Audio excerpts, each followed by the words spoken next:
बुधवारी मुंबईच्या परिवहन कार्यालयात बैठकीचे आयोजन करण्यात आले होते।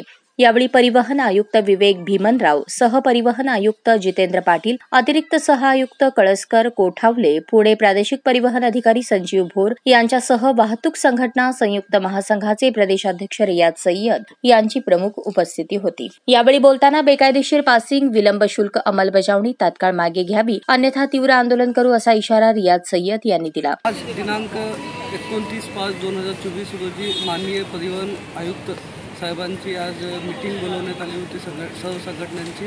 त्यामध्ये वाहतूक संघटना संयुक्त महासंघ आणि आझाद रिक्षा चालक मालक संघटना यांची संयुक्तरित्याने आज आम्ही त्या मीटिंगमध्ये सहभागी झाले। जवळपास 2 तास ते मीटिंग चालली।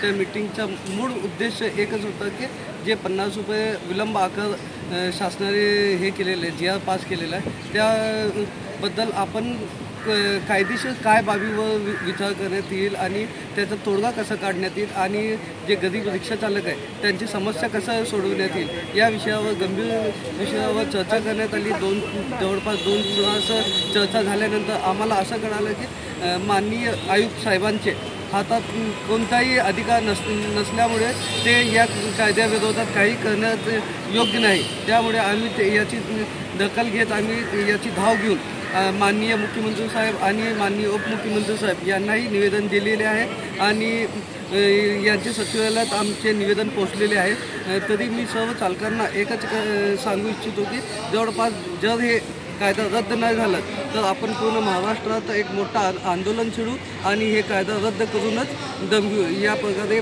वाहतूक संघटना संयुक्त महासंघ आणि आझाद रिक्षा चालक संघटना हे ठामपणे सर्वांना सांगू इच्छितो। जय हिंद, जय महाराष्ट्र, जय महासंघ। यावेळी वाहतूक संघटना संयुक्त महासंघ आणि आझाद रिक्षा संघटना, ऑटो रिक्षा, टॅक्सी संघटनेचे पदाधिकारी, सदस्यांसह परिवहन विभागाचे अधिकारी, कर्मचारी उपस्थित होते।